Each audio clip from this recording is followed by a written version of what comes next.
Welcome to the wonderful world of wine. We are your hosts, Mark Lenzi and Kim Simone, exploring all things wine with you. Our program is supported by Franklin Public Radio, and you can find us on our website, thewww.wine.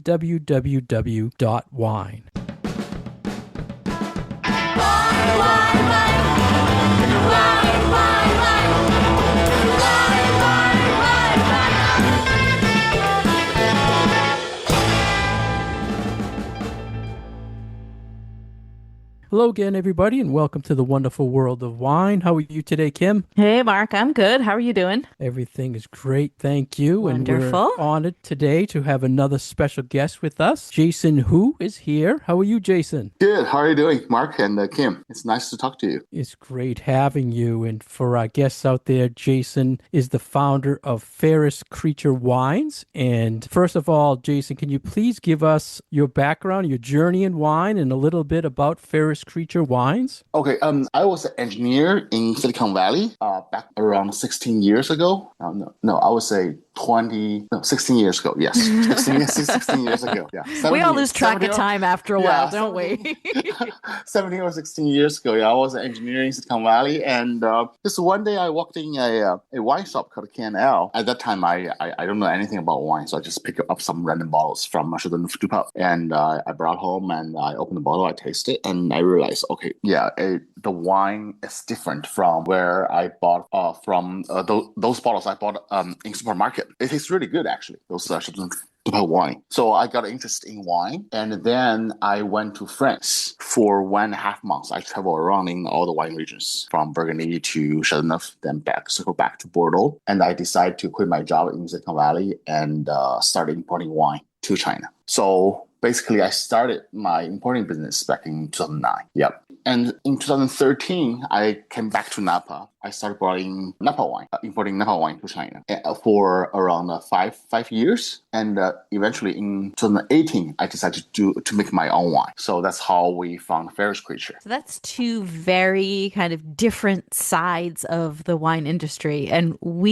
I'm not even sure. Mark, have we ever spoken to anyone who is an exporter? I know we talk to a lot of importers who will either work with the negociants or are in Europe or in other parts of the world and will bring their wines into the United States. But we don't often talk to people who are exporting U.S. wines to other places. Do you remember anybody that we've ever spoken to that has done that part of the business, Mark? No, and the background is interesting too. Go from one totally opposite field to get into wine like that. It's amazing, Jayson. It's a totally different area in my career, and the engineer life and the wine importing. I call it importing because we imported French wine and then U.S. wine to China, in China. Yeah. So it makes me travel a lot in different wine region and get to know a lot of people. That's how I know our winemaker in Fairest Creature. And that's how I know a different fruit grower in Napa and different estates owner in Napa. Yeah, I feel like this jump from what you were doing with engineering, and then, we sort of call it being bit by the wine bug. And then, and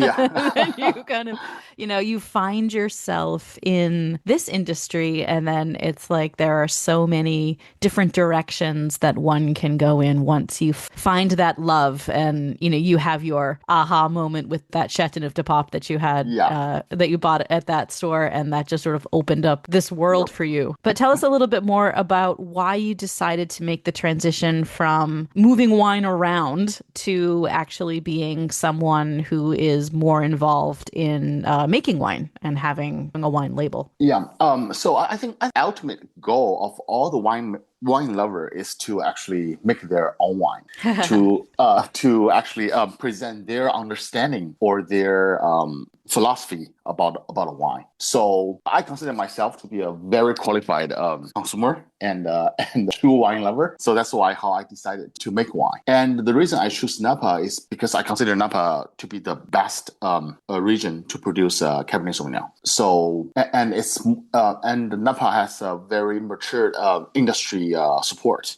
You can do basically Napa to me is like Silicon Valley in wine industry. You can create your own product, or you can you have a lot of innovation or creativity in Napa. That's why I choose Napa. And also, I have know a lot of winemakers and fruit growers in Napa. So it's very convenient for me to choose Napa to start our first wine. Jayson, how do you feel about people calling you the leading Chinese authority on Napa wine? I think I'm very qualified for that title as well.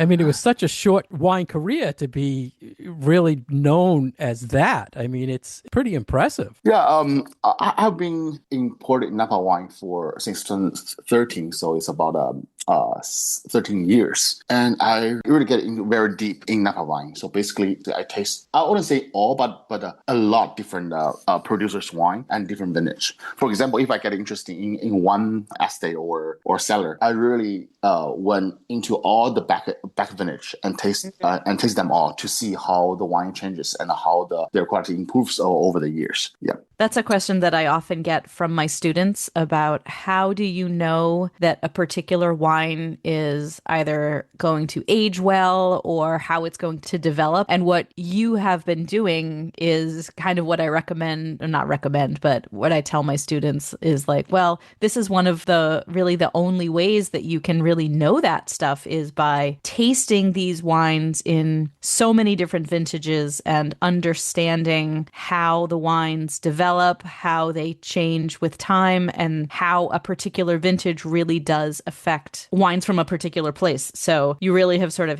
I think, hit the nail on the head when it comes to how do you know what a wine is going to be sort of long term. Yes. Actually, I'm not only tasting wines in Napa. I also have a deep love of Burgundy wine, Old Bordeaux, Rhone Valley. I love all those wines and some Italian wines. So like all the classics. Yes.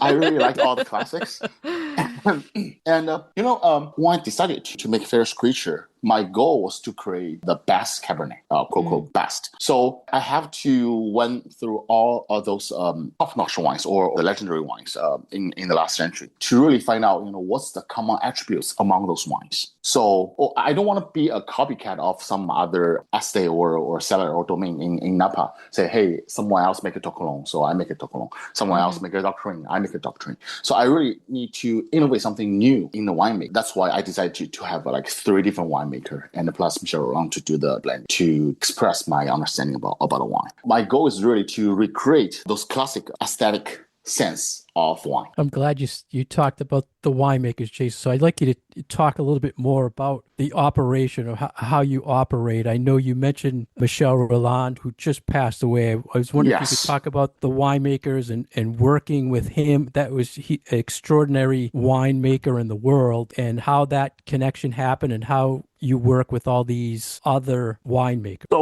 So at the beginning, the only wine I want to make is the Triniceros. So because I know Michel is the best blender over the world.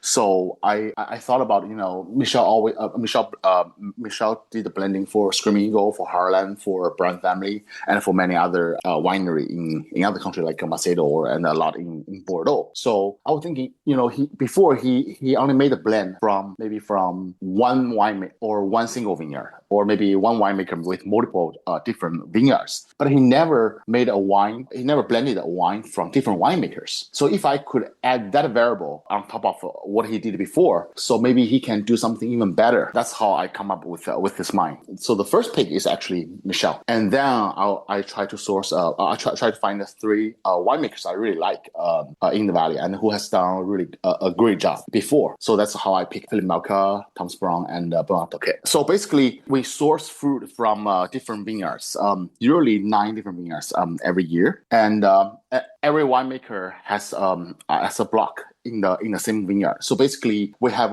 27 different lots if we don't count the barrel difference. And Michel has a priority to pick from whatever lot he wants to compose his flagship magnum. Then the winemaker will take whatever left from whatever. So for example, if one winemaker make 9 different lots and Michel pick one or two, but maybe he did not pick them all. For example, one lot have like 4 barrels. Michel pick like 1 or 2 barrels to make the 20 barrels, and the winemaker still have a lot of wine, a lot of lots in his hand. Then the winemaker make a second round blending of whatever to make the each label, the 3 creature label. You mentioned you source fruit from many vineyards. Typically, Napa wines are known for being single vineyard, and you purposely blend across sites. Why do you believe blending makes a better wine than a single vineyard winery in Napa? Okay. I think blending, maybe not only in Napa, maybe in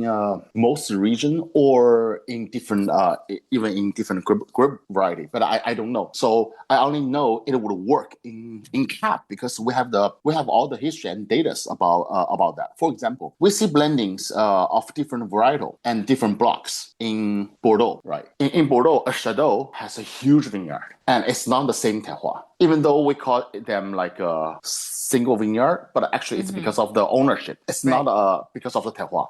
Even one Chateau would divide that vineyard into like 20ish or 30ish different blocks. They harvest at different time. They make the wine at different time, right? So it's a blending. And plus the variety is different. They do Cabernet Sauvignon. They do a blend with Cab Franc, Merlot, and a Petit Verdot. That's the traditional Bordeaux blending, right? And we see different clones blending, right? Like Schrader, what Schrader did in Old Sparky. It's different clone from different block into clone, right? But most of the different clone, they have clone 4, clone 6, and a clone 337. And we see different vineyards blending in Realms wine as well. For example, Absurd, right? Absurd is a different vineyards blending. It's not a single vineyard. And we even see different vintage blending, like a winery called ZD. They make a special cuvee called Abacus. So they do a Solera system to blend the wine. So we see all different ways of do the blending. And they all have the history to create some really top-notch wine. So I believe blending is the essence of Cabernet Sauvignon. I think this is one of those things about wine that the consumer doesn't necessarily understand a whole lot about. This whole concept that blending is such an important part of the winemaking process. And like I teach champagne classes, and so when I get to the part of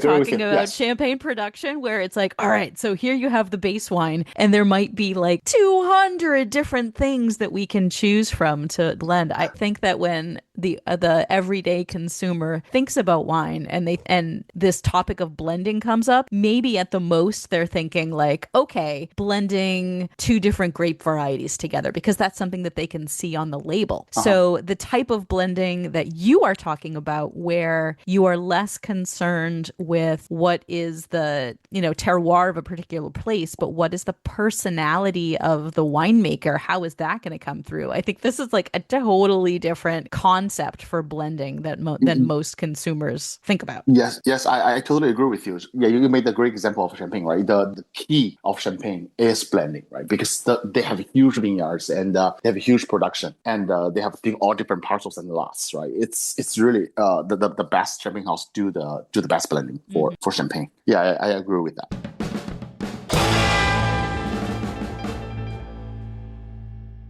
You're listening to The Wonderful World of Wine, and we are your hosts, Mark and Kim, today with our special guest, Jayson Hu from Fairest Creatures Wine. You can find us on our website, thewww.wine, and we are supported by Franklin Public Radio. Our social media is at The Wonderful World of Wine, and you can find more information about Jayson at Fairest Creature on Instagram. Hi, everyone. Welcome back to The Wonderful World of Wine. We are Mark and Kim, and we are speaking today with our special guest, Jayson Hu, who is the founder of Fairest Creatures Winery. And we've been talking a little bit about making wine, importing wine, blending wine. And I had a question for you that kind of bounces off of our previous conversation about blending. How do you find that your customers for your particular wine, how have they embraced your sort of new concept of making wine, where it's based on the blend and it's also based on the winemakers themselves, as opposed to where the grapes are coming from? Okay. Sorry, that was a lot of questions to throw at you all at once. You can take a little bit by little bit. Sorry. Actually, I want to discuss a bit more about Yeah. what we said about the blending and Yeah, and totally. terroir. Let's do it. Yeah, I'm not a worshiper of terroir thing because I've been tasting wines from all different regions. I think the Burgundian wine lover really like to discuss about terroir, climat, or little bit stuff. But to me, there's no perfect terroir in the world, right?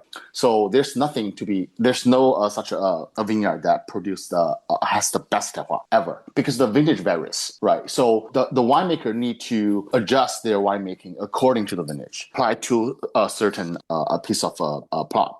So to me, there's no perfect terroir. So if we only do single vineyard, we cannot guarantee to make the best wine every year because the vintage is different. But by doing blending, I think we can achieve that. So this makes you a little bit of I feel like a rogue voice in the world of wine because we so much hear about terroir, Yes. that like the Yes. flavor of place is so important. But you're sort of trying to buck that trend and say, no, there are other things involved and maybe more important things involved. Yes, that's what that's one of the purpose to make Fairest Creature is to really telling people that I think terroir doesn't affect the wine style as much as the winemaker do. We have a lot of example on that. Once we talk about terroir, we need to take Burgundy as an example, right? For example, like a Hichbu, such a small piece of vineyard. There are so many producers make wine from them, right? There are DRC, there are Leroy, there are Mieux Jean Griveau, Angoho. There are so many different producers. So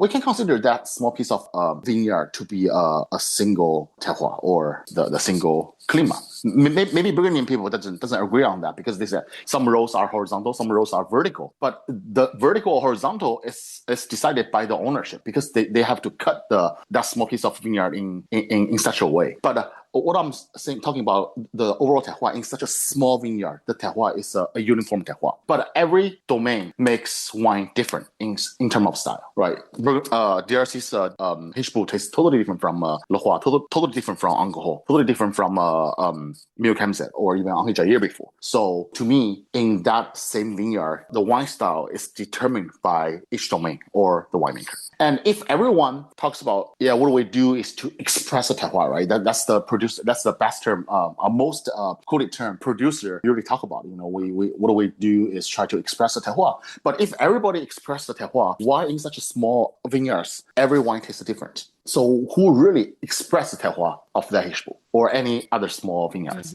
right? Like what's the true expression of terroir if everybody's wines taste different? Yeah. So who really expressed the terroir? Who did not? Because everybody claim we all express the terroir. So who really does that?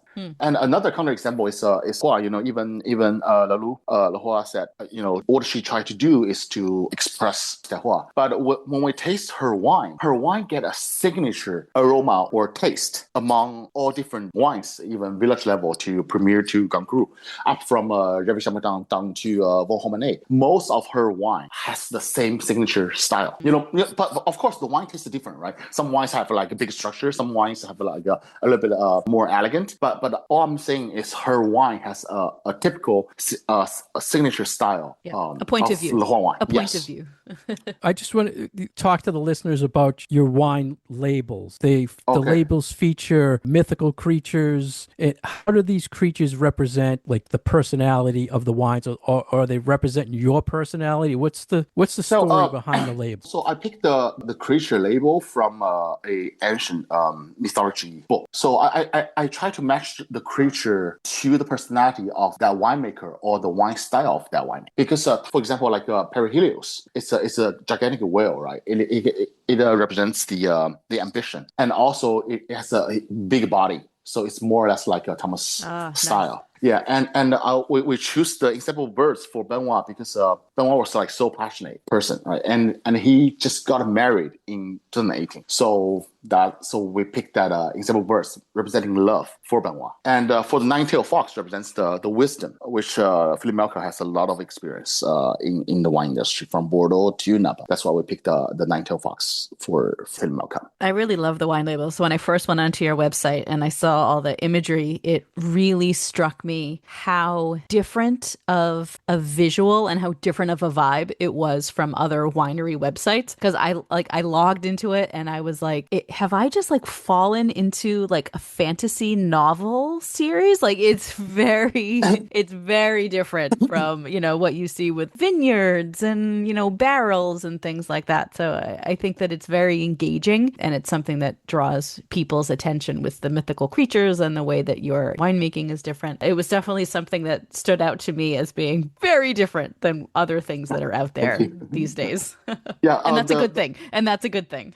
Yeah, the artwork was done by a Spanish artist called Ricardo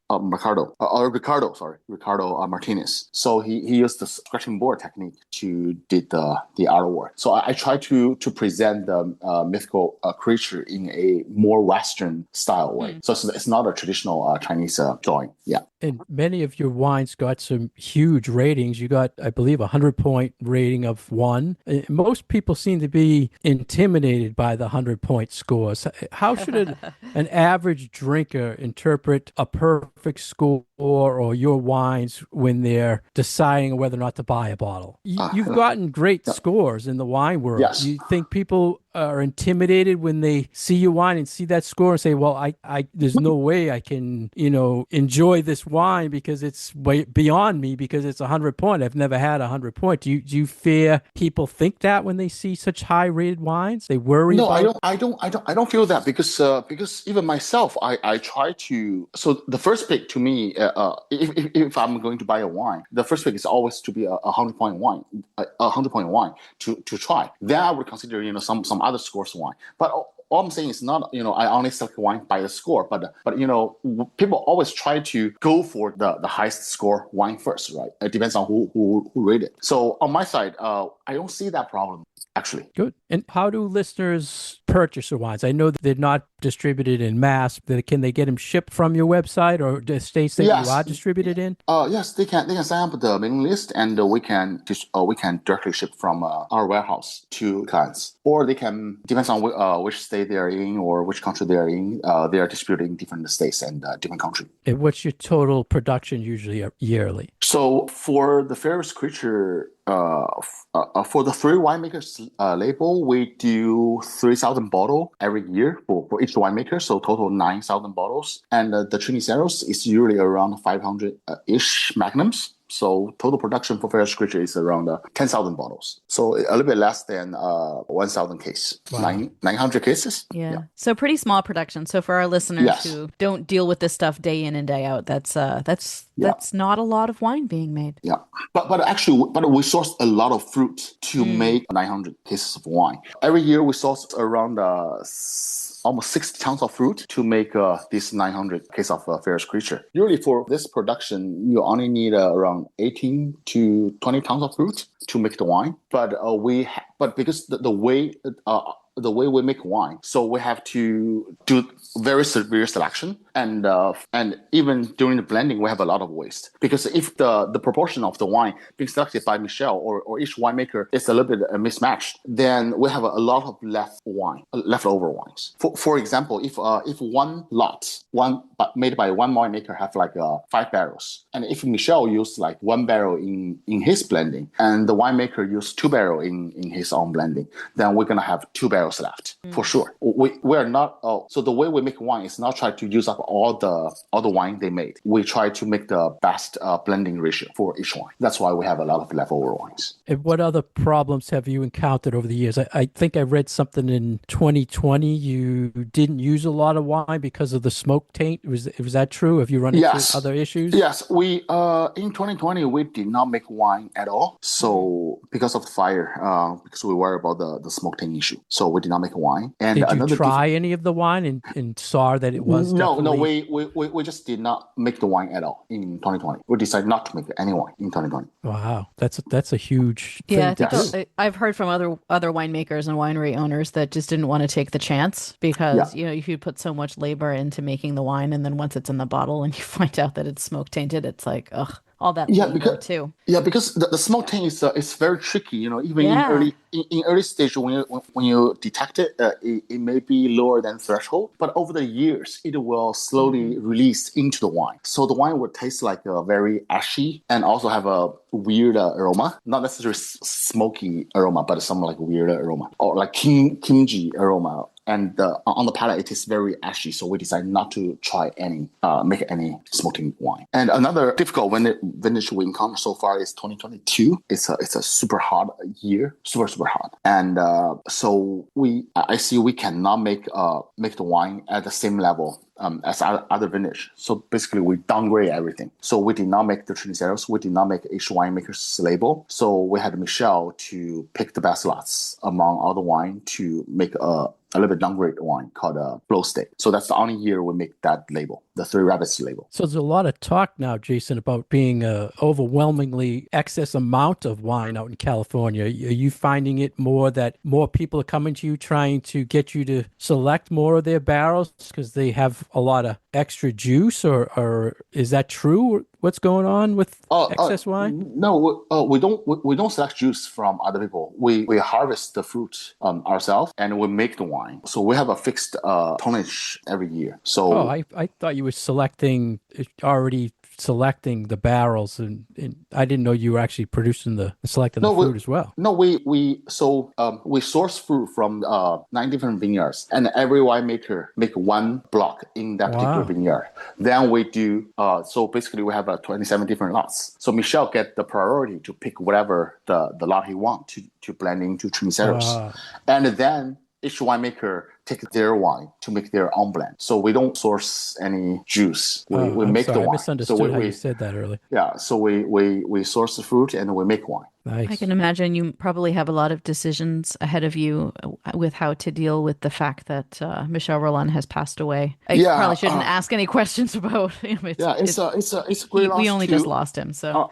it's a great loss not only to us, not only to Napa, but I think to the entire wine world because he's the one really modernized the winemaking, and nobody has his. To me, he has the best palate in blending, better than anyone else in blending. So, but actually before that happened, I already had a plan because Michel is getting was getting older and older. So before I thought maybe one day he will retire, and what are we gonna do with a big Magnum? So the Triniceros label is only for Michel. That label belongs to Michel. So we're gonna stop making that wine after 2024. 2024 is the last vintage. He blended in February. So 2024 is the last vintage, and from 2025 we will stop producing that one. What did you find was the most surprising thing you learned from him when he was blending? Was there something you said, "Wow, I never knew"? A lot of things. A lot.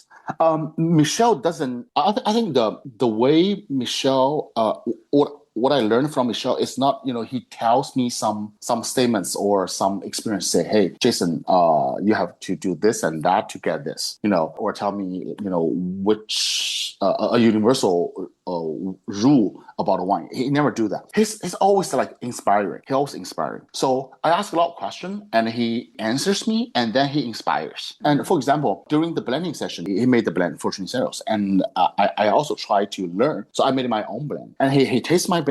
Every year he always tells me, what's missing in your blend. For example, I still remember in the first vintage in 2019 when we taste the 2018 wine. So I tried to the first blending session. I tried to impress him, so I made a blend before we have the session. So I present him the blend. He tastes the wine. He said, "Okay, yeah, it's a good wine, but we can do much better, much better." Yeah. So every time when Michel said, when we taste a lot of wine together, and every time he tastes the wine, when he says it's a good wine, I know it must come with a but. But if it's a great wine, he will always say, "Oh, it's outstanding. It's a fantastic wine. It's beautiful. It's amazing." When he say good wine, means it's an okay wine. So he tasted my blend. He said, "It's good, but we can do much better." Right. Then he made the 2018 Triniceros, and he had me to taste that wine. I taste that wine, and then he tells me, "Jayson, you need to forget about aroma. You need to focus on the palate. Don't follow aroma because aroma changes. If today you make a wine smell really nice, but tomorrow the wine may shut. You may not smell anything like that, like yesterday. And the day after, the aroma changes. So don't chase aroma, but try to build a wine with a big structure because the structure will getting smaller and smaller over years after aging. So he said, when you try to make a great wine, you have to build a big structure. That's the first thing I learned. And then through a different blending session, he always inspires me. A little here, little there. So yeah, I really learned a lot from Michel, and it actually totally changed my view or understanding about wine. I would say change, but upgrade it because I know people are saying Michel or Parker has a certain style, like the way they do wine. A lot of people are saying because Michel like full body wine or big structure wine or high alcohol wine or oaky wine, but that's not true. That's not true. Michel made a wine in totally different style. If they taste 2023 Brian Family and our wine, they would understand, how the wine are different in style. Michel never have a fixed style. I think a lot of people interpret the quality of the wine as a style, but actually it's two totally different thing. So to me, the style or terroir is not paramount to the quality of the wine. So to me, I really don't care, what kind of style the wine is. The first thing I care about is if it's a great wine, if it shares the common attributes as other legendary wine I had before. And Jayson, just out of curiosity, because I'm a wine label geek, how do you label your wines? You say produced and bottled by? You saying vinted and bottled by? What's the address statement? How do you list it when you're blending and doing what you're doing? Your question is how I list the on your wine labels the produced and bottled by, like how are you listing the address statement for a Fairest Creature wines? Does it say it's a Fairest Creature vinted and bottled by, or does it say produced and bottled by? Are you fermenting? Are you fermenting where you're bottling? Where you're blending? Yes. Okay. So we do produced and bottled. Mark's a bit of a label. Okay, Mark's a label guy. Yeah, he likes to know the nitty gritty. I like to know the process. It's your own grapes. You are fermenting it, and you are blending and bottling it at one spot. Correct? Yeah. Yes. Okay. It's not our own grape. We source the grape. Right. And we make the wine. Yeah. But you're fermenting it, right? You're fermenting it. Yes. Okay. Yes. Okay. I always kind of look at that as a thing of quality in a winemaker when they're actually making the wine from the grapes that they're buying. So it's just my little thing about wine. Okay. Geeky, right? But you have a lot of things about wine, Mark. Yeah.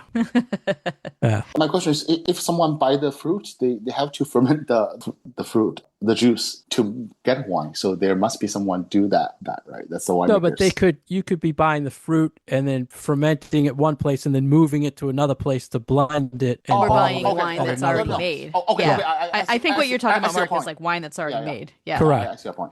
Yeah.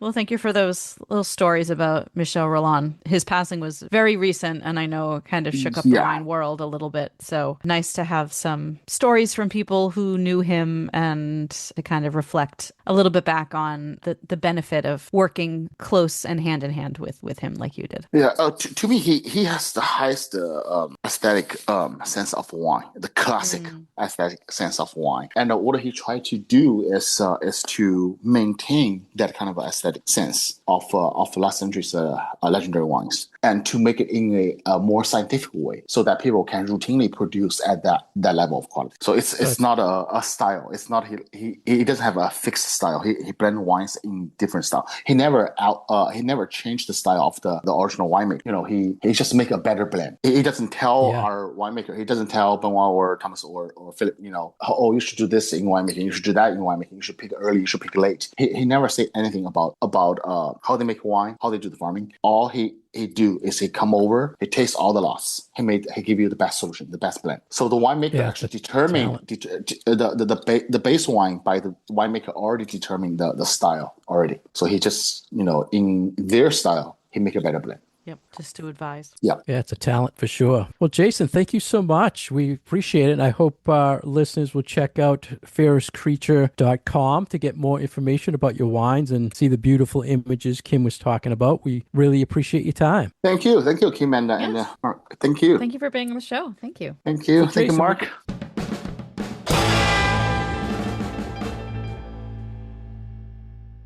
Thank you for joining us today on The Wonderful World of Wine. We've been your hosts, Mark Lenzi and Kim Simone, exploring all things wine with you. You can find out more about us on our website, thewww.wine. Today's special guest has been Jayson Hu. He's the founder of Fairest Creature Wines. You can find more information about him and his wines on fairestcreature.com. Our program is supported by Franklin Public Radio, and you can find us on all social media, The Wonderful World of Wine. Cheers. Cheers. Wine, wine, wine.